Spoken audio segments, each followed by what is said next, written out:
Olá, alunos do segundo ano, tudo bem com vocês?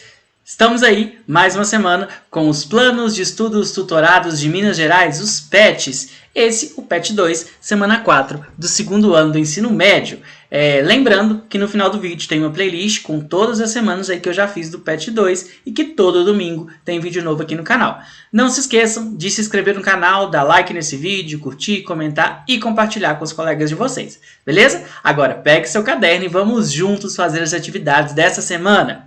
Essa semana a gente vai falar mudanças culturais provocadas pela permanência da corte portuguesa no Brasil, 1808-1821. Então, quando a corte vem aqui para o Brasil, quando a família real vem para o Brasil e se instala no Rio de Janeiro, a gente vai ter aí várias mudanças dentro da cidade em si, né, na estrutura da cidade, e também mudanças culturais, de comportamento e tudo isso, ok? Então, olha só. Aqui eu trouxe para vocês alguns tópicos, né? Primeiro, modernização da cidade. Então a gente vai ter o alargamento de ruas, construção de praças, né? Construção de casas com quintais, né? Para eles poderem se encontrar, né? Instalação de importantes órgãos políticos administrativos, né? Então esses órgãos que antes eram ficavam em Portugal, agora precisam, né, ter um lugar de funcionamento aqui, né, na colônia.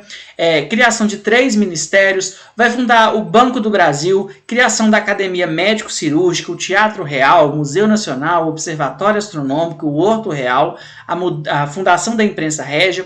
Tudo isso faz parte de uma mudança cultural também na cidade do Rio de Janeiro e, consequentemente, também no Brasil, né? Então, a família real estava acostumada a frequentar ótimos lugares, né? A frequentar teatro, a frequentar museus lá na Europa. E ela também queria ter isso aqui, né? Então, se inicia a construção de bibliotecas, de museus, de teatro, né? E a imprensa também começa a existir, então a gente começa a ter jornais aí circulando, né, aqui na colônia. Todas essas mudanças, né, vão acontecer por causa da vinda da família real, né? A gente vai ter também mudanças do comportamento, porque a família real, né, exigia um tipo de vários rituais, né, uma etiqueta que muitos que viviam aqui na colônia não estavam mais acostumados, né, não estavam acostumados a realizar. Então, eles começam a seguir essa etiqueta, começam a seguir esses costumes europeus, beleza?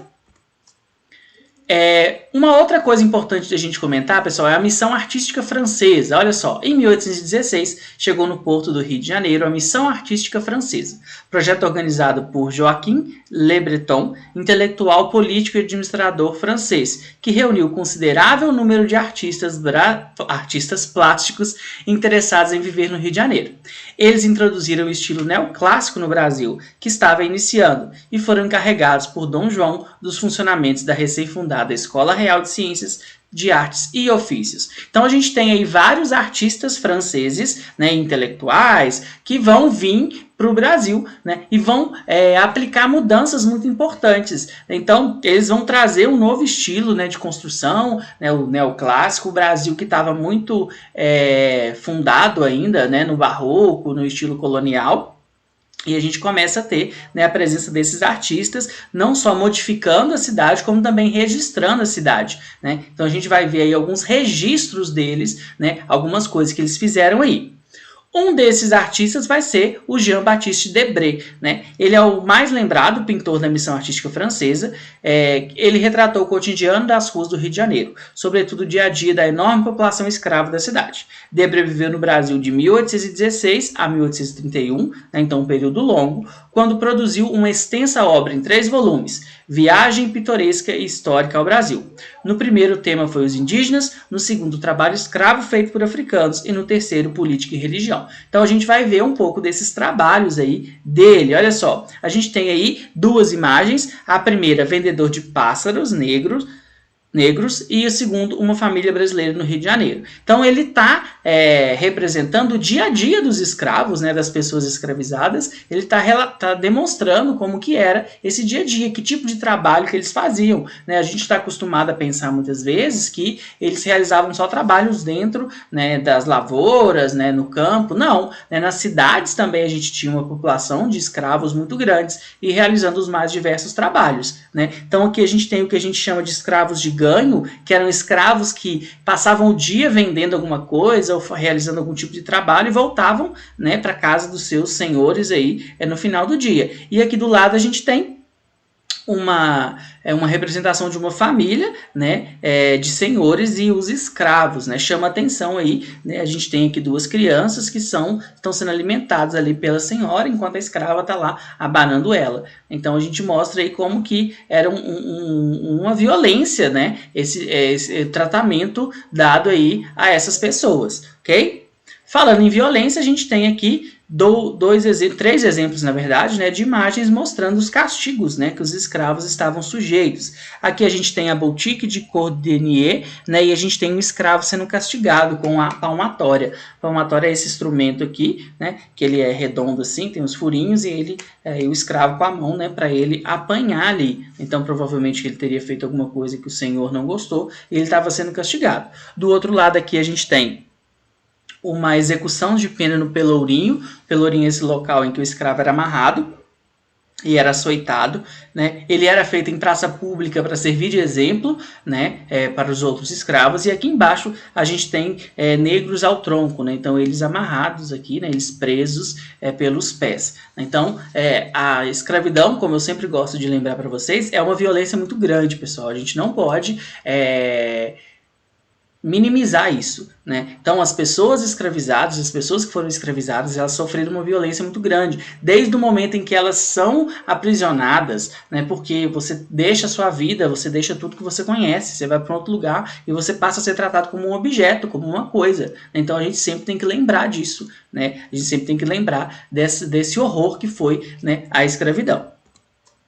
Bom, pessoal, agora vamos às atividades, a parte que vocês mais gostam aí. Vamos lá.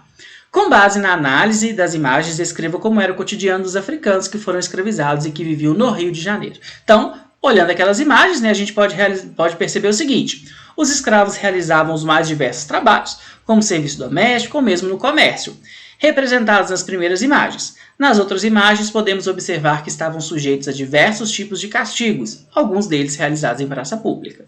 Então, o dia a dia dos escravos era marcado aí por essa violência, né? E a gente tinha escravos atuando em diversas áreas aí, ok?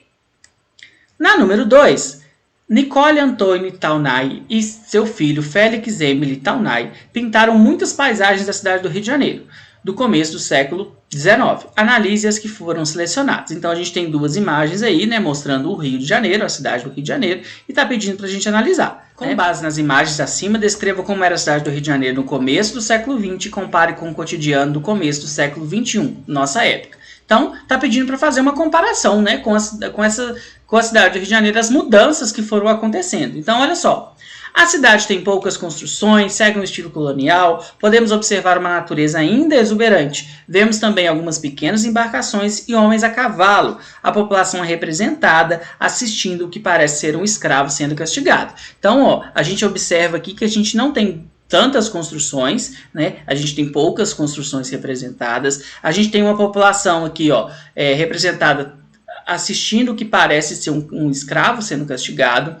Como eu falei, uma natureza exuberante, porque a presença da mata ainda, né, dentro da cidade, pequenas embarcações. E quando a família real vem para cá, a gente passa a ter transformações, né? Olha só, após a chegada da família real, temos uma modernização da cidade, alargamento de ruas, novas construções, a população passa a contar com bibliotecas, museus e jardim botânico, além de diversas instituições do governo. Então são essas mudanças que acontecem no Rio de Janeiro. E hoje em dia, como está o Rio de Janeiro hoje?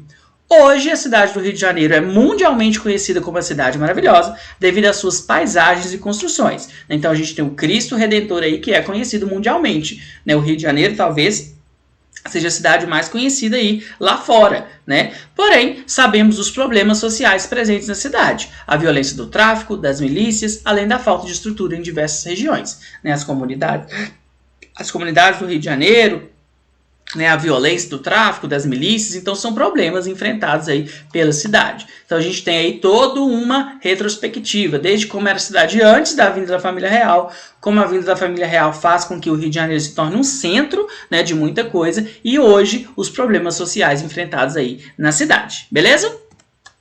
Bom, pessoal, então é isso. Boa semana, bons estudos. Não se esqueça de se inscrever no canal, dar like nesse vídeo, curtir, comentar e compartilhar com os colegas de vocês. E, se você viu esse vídeo até aqui, comenta aqui embaixo o nome da sua cidade para que na próxima semana eu possa mandar um salve, um abraço aí para vocês. Beleza? Então, até a próxima e valeu!